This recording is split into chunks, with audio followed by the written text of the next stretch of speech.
What's happening? A good Tuesday morning to all of you. Thanks for joining me. As always, it is very much appreciated. Elliot Wolf, the new personnel decision maker for the Patriots, spoke to the media just under an hour ago for the first time publicly. And let's start here. The very fact that Elliot Wolf spoke to the media is big, and it's big for several reasons. Transparency. I wrote about this at Boston Sports Journal a week ago. We want transparency from those who are making the decisions. We want to know who's making the decision, why they made the decision, and if they made the wrong decision, to take accountability for that decision. The transparency, the accountability, that's what matters here. It's not about friendships between Wolf and the media. It's not about being buddies with the writers and the sports talk show hosts. It's about the transparency and accountability that person takes for the fan base that spends its hard-earned money. They want to know why certain decisions are made. They want to know who made those decisions. So here we are today on February 27th, the week of the Combine. And for the first time in a long time, we had somebody representing the Patriots being transparent, giving us clear answers. Now, there are words and then there are actions. I'm not going to sit here and tell you that today's press conference tells me that Elliot Wolf is going to be successful at this job. I have no idea. You have no idea. But I am here to tell you, if you listened or watched the Elliot Wolf press conference, I just have to imagine you are like many other Patriots fans right now, about to do cartwheels because of some of the things that Wolf had to say during this presser. We'll get into all of it. Thanks for joining me again. Don't forget to like, comment, and subscribe. Now, Wolf, I think he told us more in about 15, 16 minutes than we have learned in about 15, 16 years from this football team. Honestly, Wolf said more in 15, 16 minutes than Belichick has said in 15, 16 years. And again, that doesn't mean that Wolf is going to be much more successful than Belichick. It's just, I think, a look into how things have changed and how this program is going to be run, and how these guys are going to operate and communicate to the fans and to the media, at least to begin. Of course, things can change. Of course, things can go bad. But right now, this is a front office that's ready to tell you how they feel and to take accountability for the decisions they're going to make. I thought Wolf, during this 15, 16 minutes, was concise. I thought he was direct. I thought he was forthright. And I thought, most importantly, he was clear. There wasn't much to read from the tea leaves as Wolf spoke. I thought he was very clear. So let's get into what Elliot Wolf had to say at this press conference at the Combine in Indy. Several things I thought, if you're a Patriots fan, you should be happy about. But let's start with, what should fans expect from an Elliot Wolf-led department, okay? So what should we expect from an Elliot Wolf front office? Wolf said, quote, and all of this is paraphrased. I was literally typing it as he was saying it. Getting players that fit our culture. Okay, that's pretty much cliche, run-of-the-mill stuff. But then he gets into the good. And when you're listening to this, you're listening to me, or you're listening to it from Wolf, this should get you excited as a Patriots fan. Physical skills. We need to weaponize the offense. How many times have we sat around over the past 4 or 5 years talking about this offense needing more weapons, talking about this offense needed more explosivity? We looked at teams like the Miami Dolphins with Hill and Waddle. We looked at the Chargers with Allen and Williams. We looked at the Chiefs of yesteryear with Hill and Kelsey. We looked at what the Bengals did for Joe Burrow with Jamar Chase and T. Higgins and Joe Mixon. And we sat there as Patriots fans, and we sat there as Patriots media, hoping, clamoring that this team would somehow weaponize the offense. And here is Wolf saying, what you can expect from our front office is to weaponize the offense. That's music to the ears. That gets me dancing. That gives me the good vibes, everybody. Weaponize the offense. Exactly what you want to hear. How about defensively? Wolf said we need to be faster and more explosive on defense. Before I started this podcast daily, this solo venture, I host the podcast with Greg Bedard, right? The Greg Bedard Patriots podcast with Nick Cattles. I've been doing that for the last 3 or 4 years. And I can tell you that Greg and I have been talking about the lack of explosiveness defensively that we've seen, the lack of speed, the capability of going sideline to sideline. Now, the Patriots have improved athletically on that side of the football the last couple of years, but they still need to get better. So to me, these are bullseye comments from Elliot Wolf. Weaponize the offense, faster, more explosive on defense. Height, weight, speed, play-making ability. There will definitely be an emphasis on those things. Emphasis on playmakers. Emphasis on explosiveness.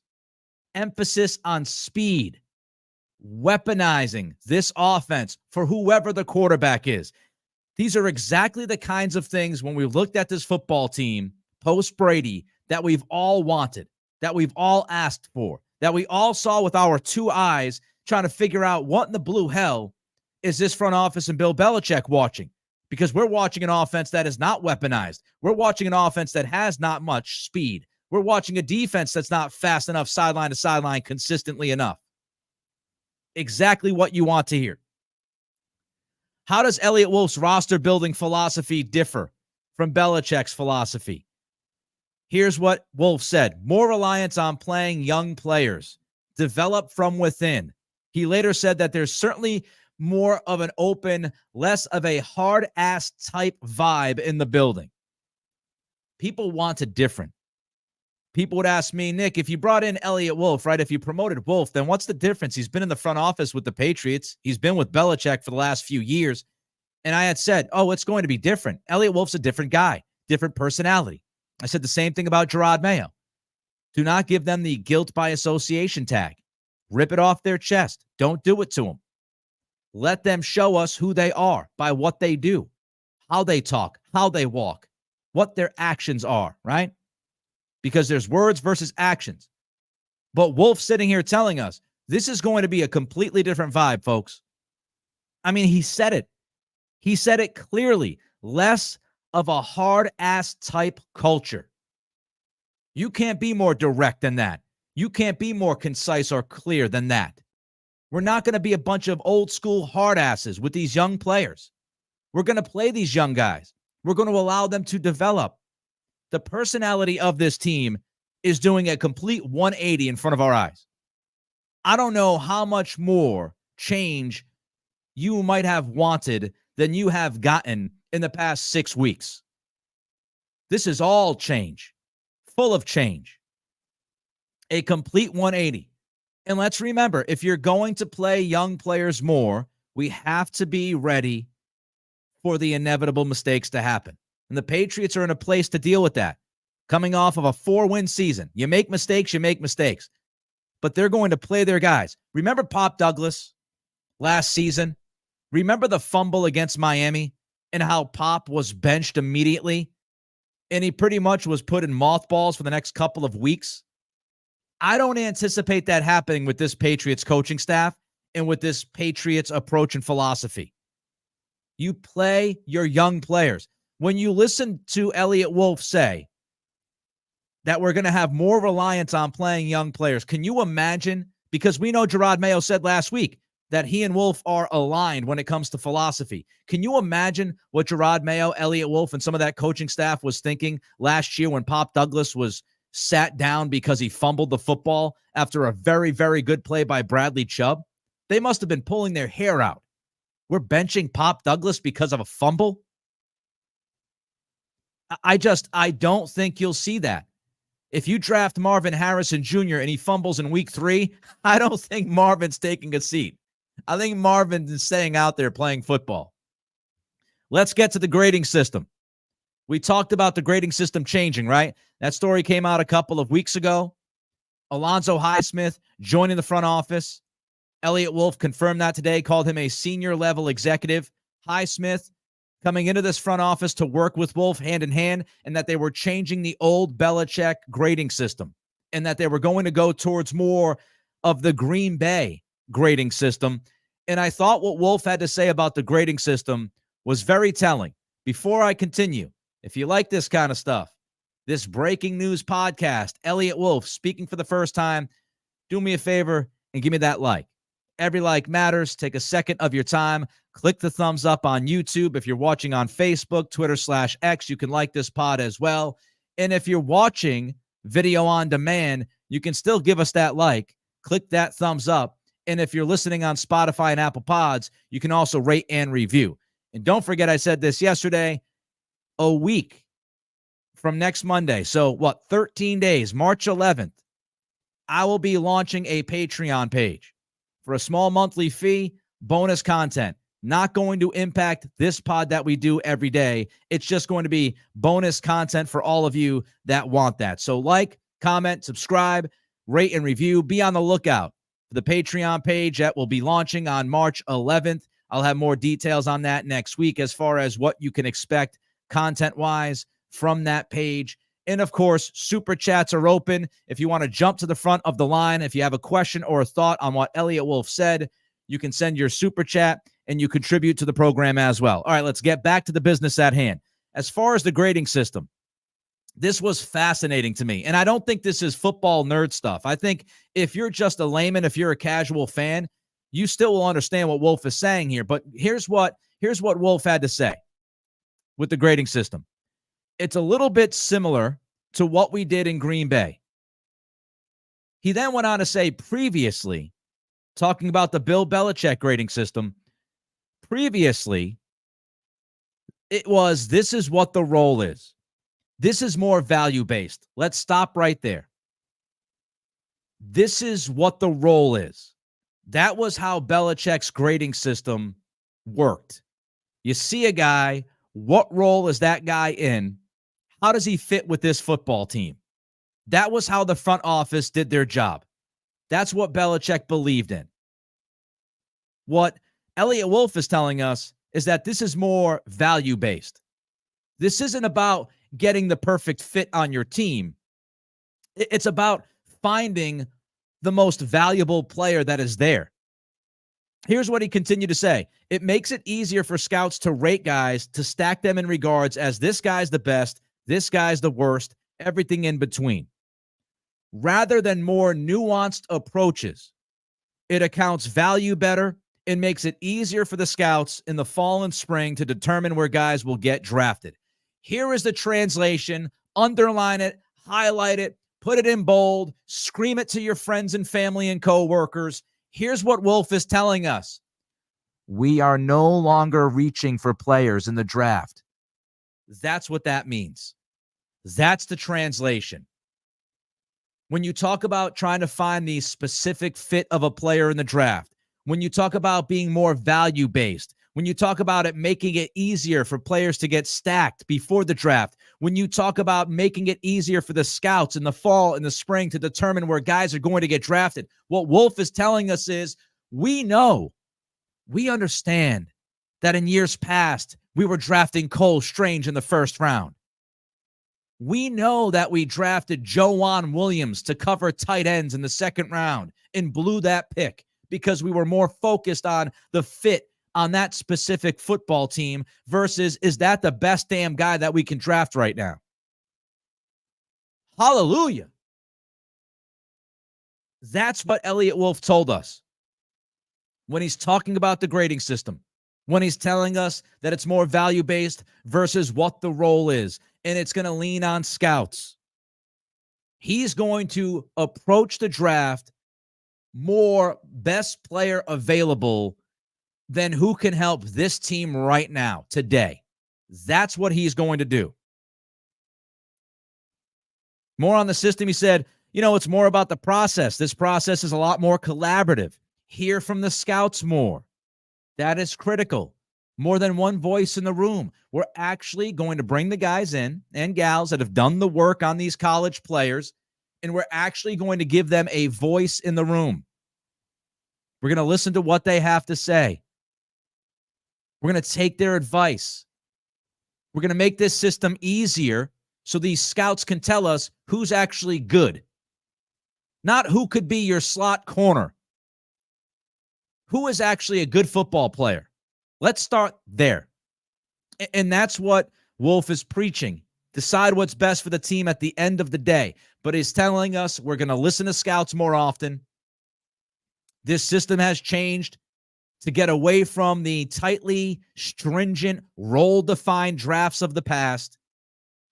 We are opening this puppy up. So when you think about Wolf telling us about this new grading system, and again, translation is, we ain't reaching.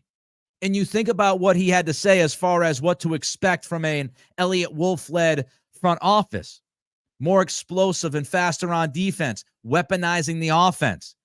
How can you not be excited? Again, the actions will tell us if this actually happens or not. But how can you not be excited from Elliot Wolf sitting there today telling us we're going to weaponize the offense, we're going to get faster and more explosive on defense, and we're getting away from a system as far as the draft goes that handcuffed us and resulted in us reaching for a number of players when we could have had better options available to us. All right, before we continue, don't forget, give us that thumbs up. Takes 1 second of your time. Like, comment, and subscribe. Trying to hit 2,250 subscribers by the week of free agency, which is 13 days away. It's going to take a major push from you. And the way you can help is by liking, commenting, and subscribing. Louise with a super chat jumping in, $50 super chat. I appreciate you, Louise.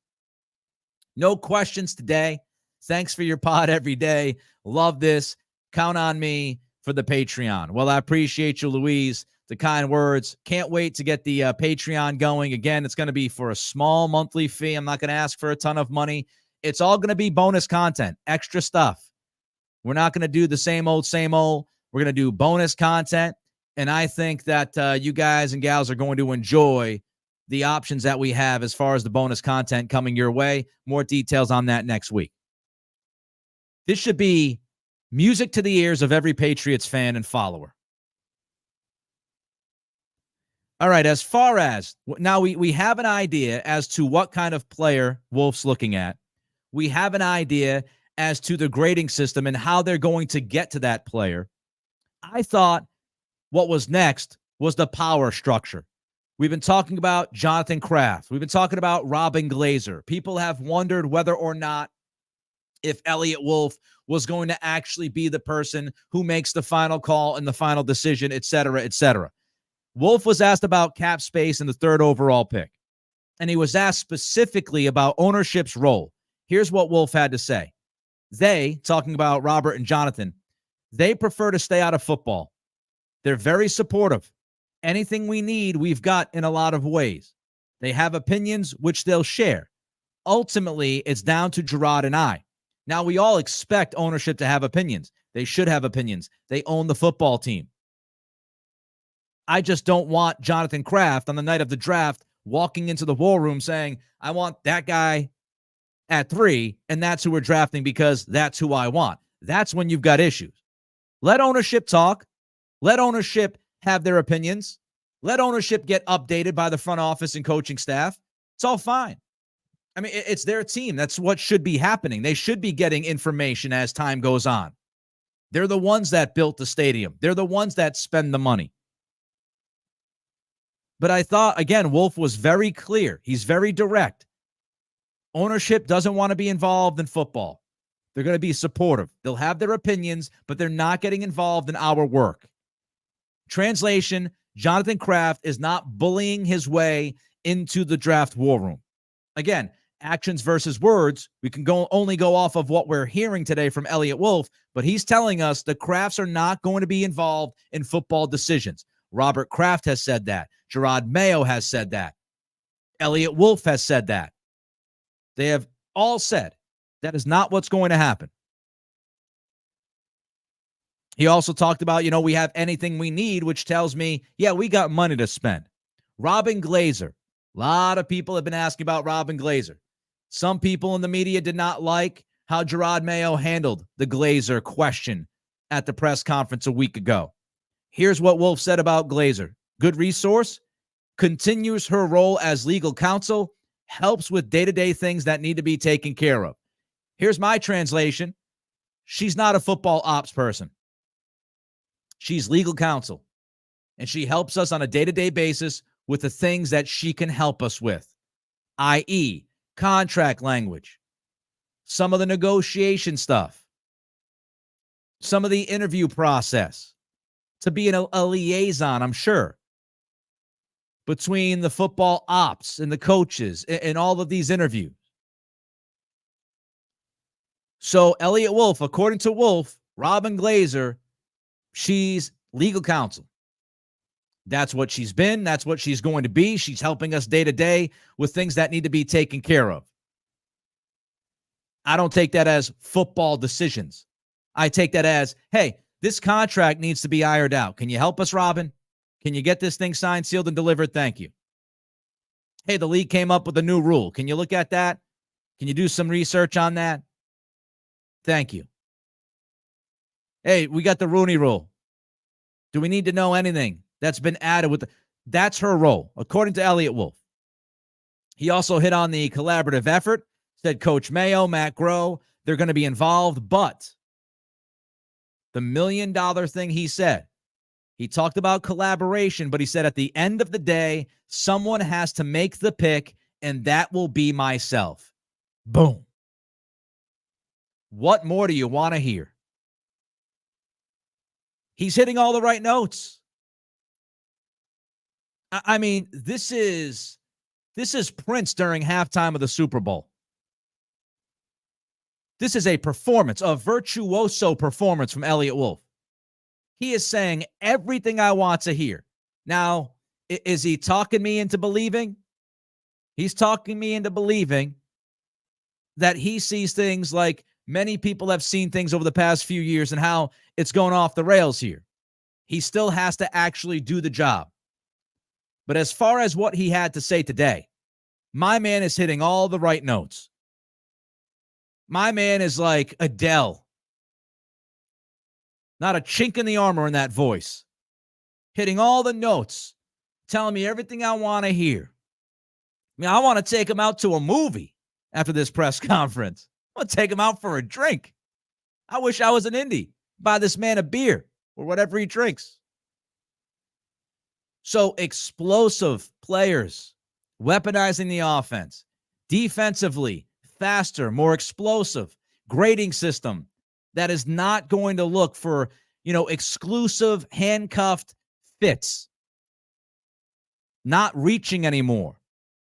The idea of being less hard ass of a culture, less hard ass of a vibe to relate to the current players. Ownership not involved. Robin Glazer, legal counsel. Who's making the final call? Me. The buck stops with me. He said it clearly.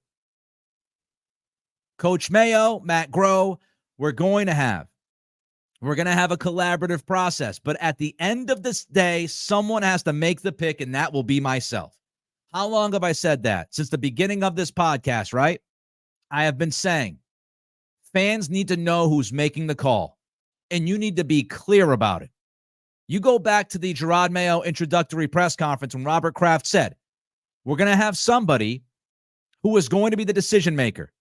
You all will know who that decision maker is, and that decision maker will be known before big decisions have to be made. Check, check, chickadee check. Elliot Wolf is the guy in charge. Elliot Wolf said today, the buck stops with me. Elliot Wolf is saying that at the NFL Draft Combine. Before free agency, before the draft, we have the guy leading the front office, and he's taking accountability on day one with the media. The buck stops with me. I am making the pick. Devin Allen, Super Chat, have you listened to the Shefty Pod with Drake May? I have not yet. I've read the excerpts. I've seen some of the sound bites on TV, NBC Sports Boston last night. I have not listened to it in its entirety. I hope to get to that at some point today or tomorrow. But appreciate the Super Chat, Devin. All right, so what did Wolf have to say about the quarterback position? We'll get to that in a moment. Want to remind you, we're going to launch a Patreon on March 11th. Small monthly fee, bonus content only. We're not going to impact this pod and what we do on a daily basis, but if you want more of what we give, we'll be starting a Patreon on March 11th. Don't forget to continue to build this program by liking the video, commenting, and subscribing, trying to hit 2,250 subscriptions by free agency week. It's going to be very difficult to do, but I believe we can do that. If you like an alternative, this is what we're trying to do here. I personally find a lot of echo chambers in New England sports talk. A lot of the same people on radio, same people on TV. And I've seen and I've heard people post it to me. People said it to me when I used to work at 98.5 and WEEI. A lot of people out there would say, we want something new. And many people believe that I was different than what you hear on a regular basis. So we're trying to be that alternative. You can help us do that by liking, commenting, subscribing. Again, Patreon starts March 11th. Spotify, Apple Pods, rate and review. All right, importance of the quarterback. Let's get to QB talk. Here's what Wolf had to say about the quarterback position. When you look throughout the league, most of the quarterbacks are first rounders. There are exceptions to be had. I think he named Dak Prescott and one or two other guys. But I think the league-wide understanding of how important that position is and to have someone to help you get over the hump has changed league-wide. Here's the translation. Here's what I take from that. If we love a guy, we are taking a quarterback at number 3, or at least in the first round. I don't know if Wolf would be open to trading down and drafting a quarterback, but the way he handled that question tells me if there is a quarterback that they love at number 3, they're picking that guy. Again, when you look throughout the league, most of the quarterbacks are first rounders. There are exceptions, but the league-wide understanding of how important that position is, have someone to help you get over the hump. I.e., the entire NFL knows the best shot for you to win football games consistently is to have a talented quarterback from the first round that you loved, you picked, and you developed. If we love a guy, we're taking a guy at number 3, at quarterback. That's what I took. Because as far as probability, Wolf is telling us it gives you the best chance to win at the NFL level if you land a quarterback that works out from the first round. Clear, concise, direct. As far as the options they have at quarterback, Zappy and Mack and draft and all of that, Wolf said, I'd say there's a lot of options on the table. We're not going to be a program that's going to be talking about these guys through the media. Love it. Love it. No more narratives about the quarterback. No more throwing the quarterback under the bus. We're not going to deal with this stuff in the media. We're going to deal with this stuff behind closed doors. He said, do what's best behind the scenes. Try to do the right thing for the team. So Wolf's telling us, as far as quarterbacks go, we got a lot of different options, and that's good. You want flexibility right now. We're 2 months away from the draft. You want all the options on the table. Will you trade for a quarterback? Will you sign a quarterback? Will you draft a quarterback? Where will you draft that quarterback? All of those things right now, I truly believe Wolf, because we're just during the combine week talking about where they are. I mean, I don't think there are hard decisions made on any quarterback path right now on February 27th. The options are open. The flexibility is there. I also thought this was interesting. How do you evaluate a quarterback? Wolf said, quarterback needs to be somebody who elevates teammates. Somebody that guys are willing to play for. Leadership. And he said, obviously they'd have to have physical talent or we wouldn't be talking about them. Then he said, body language. Body language on the field is very important. Physically pointing at somebody, said everyone is looking at the quarterback. I could not help myself but think of Mac Jones when he was saying this. Mac Jones in 2022, right? Visibly angry at his teammates, visibly angry at his coaches. Terrible body language. Last year, terrible body language. Looked like somebody who just absolutely tapped out against the Colts on the bench, on the sideline, looking like he was just going to cry himself to sleep. And I remind you, I was a Mac guy. But here is Elliot Wolf telling us body language means something.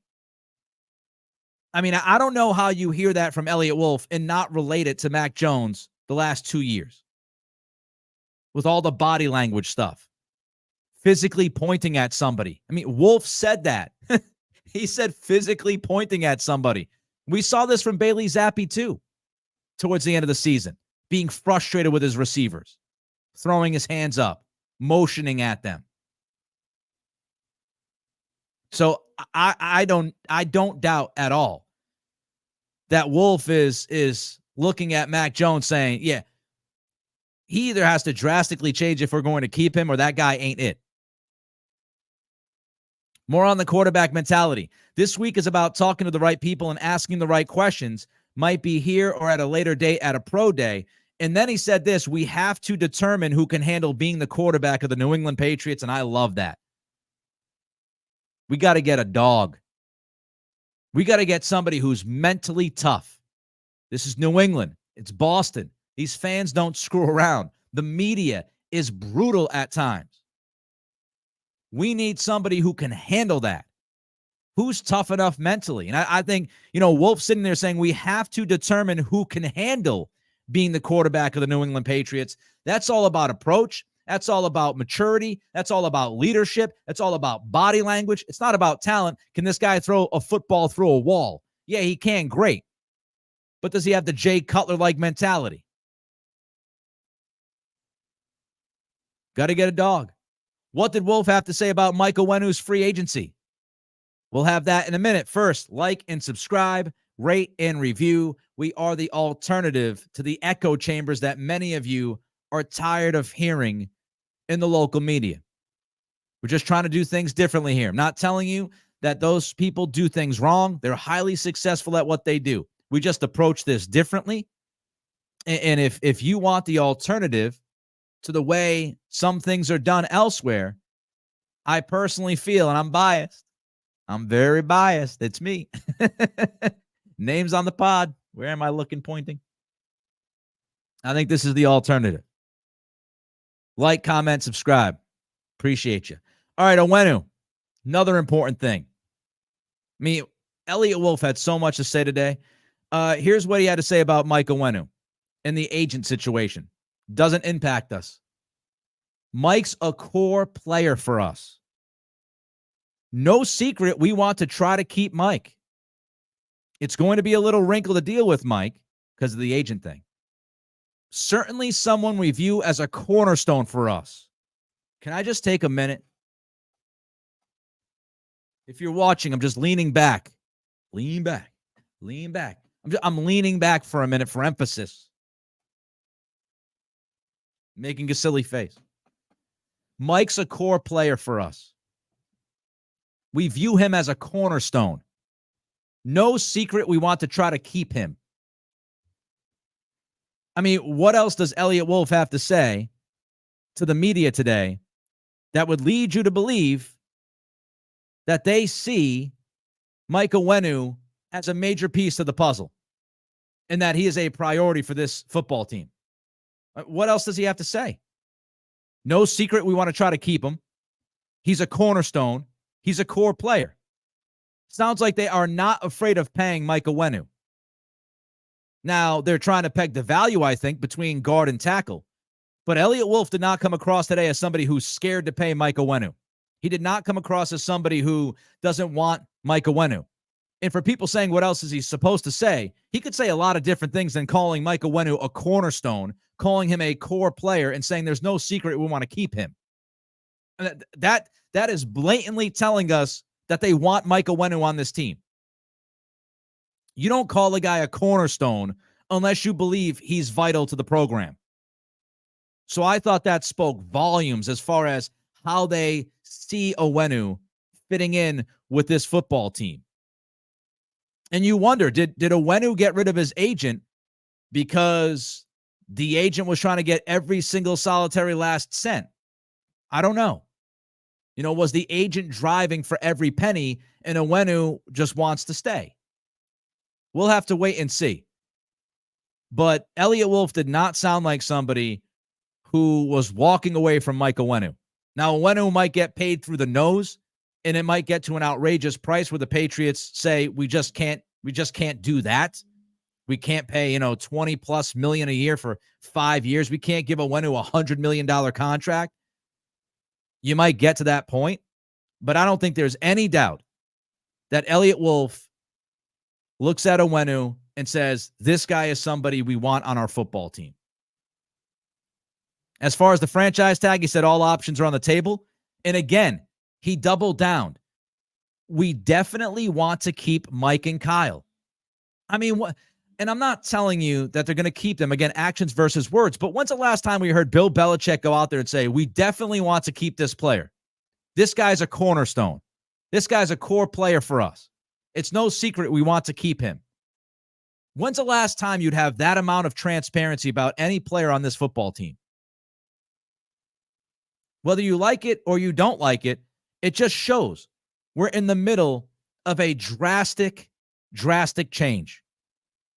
Things are being done very differently. So Wolf says we definitely want to keep Onwenu and Duggar. Hope to work with both of their agents to continue to work to make that happen.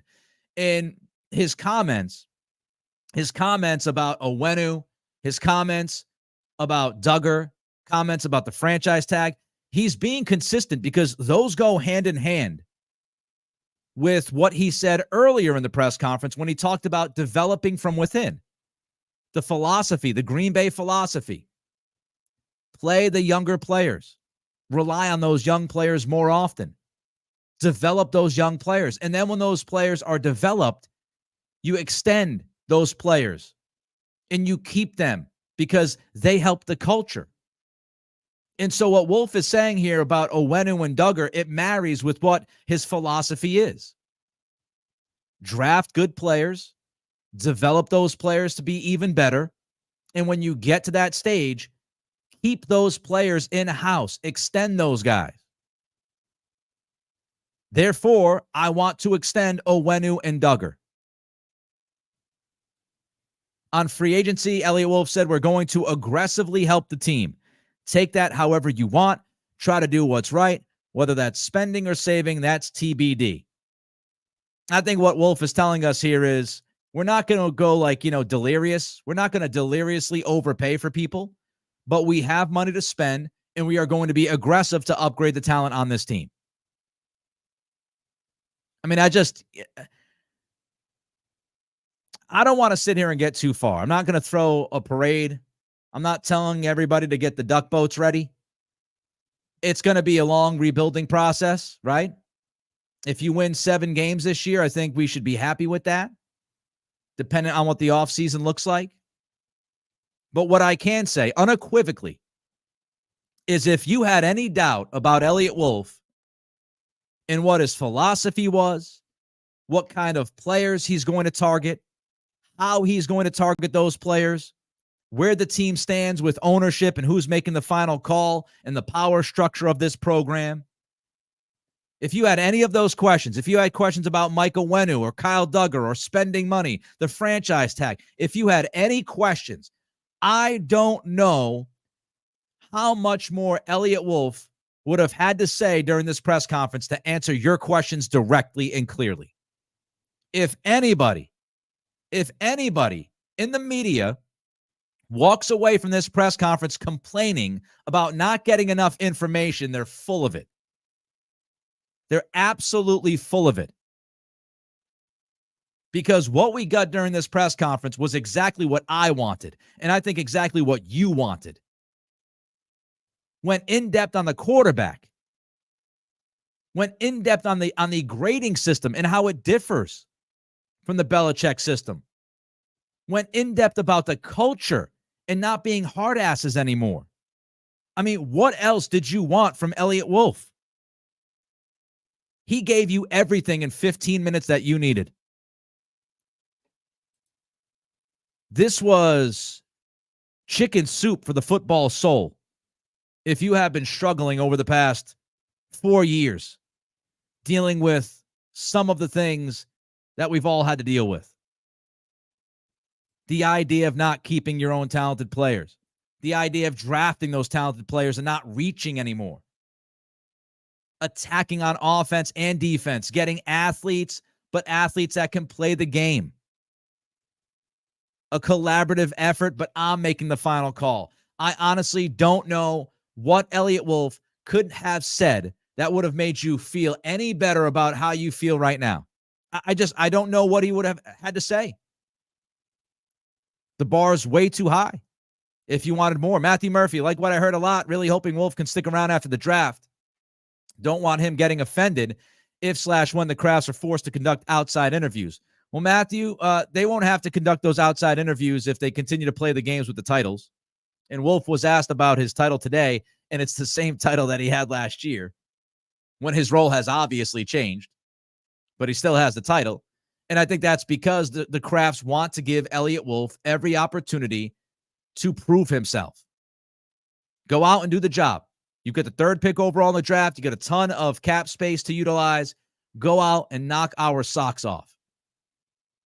And you have to imagine that Wolf is fully aware of the situation and that eventually they might bring another outside voice in to help him or have conversations with others. I'm sure he's prepared for that.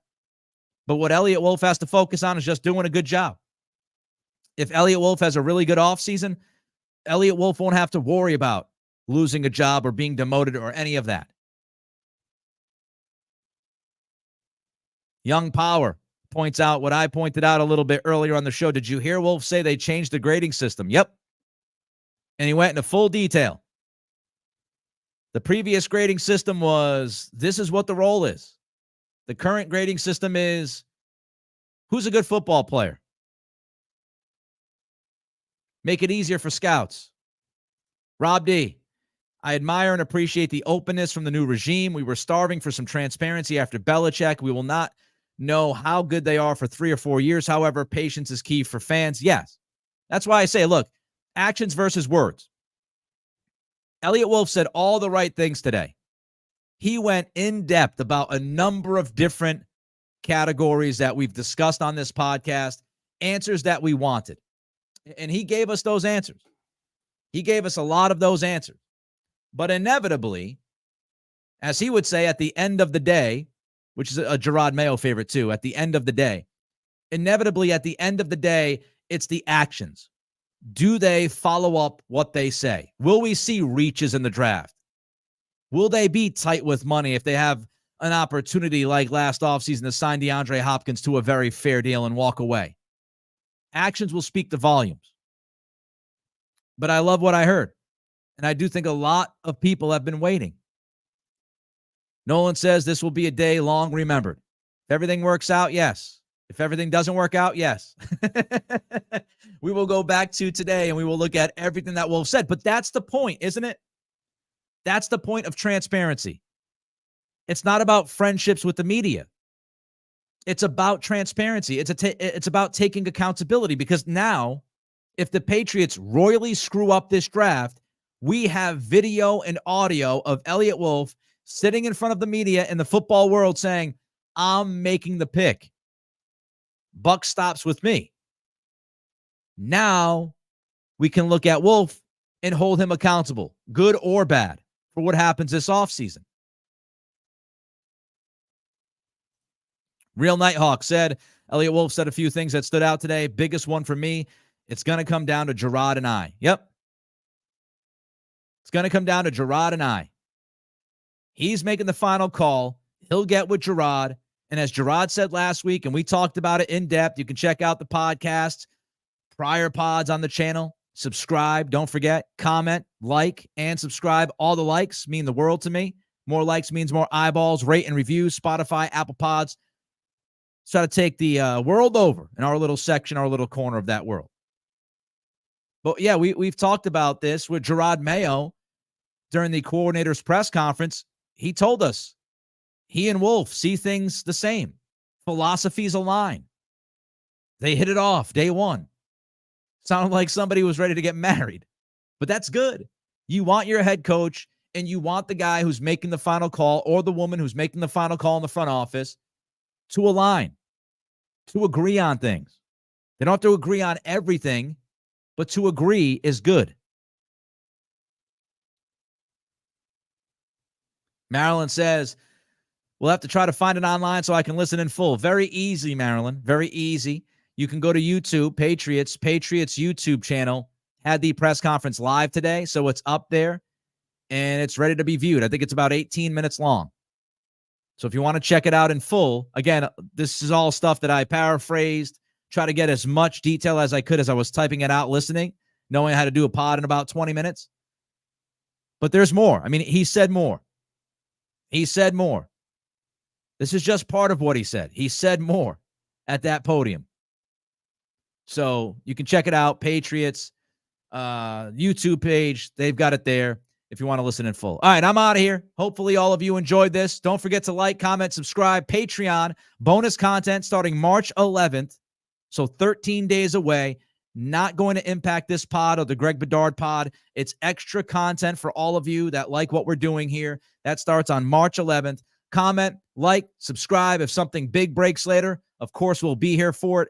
But until tomorrow, 11 a.m., this has been the Nick Cattle Show. And I once again say, I appreciate y'all.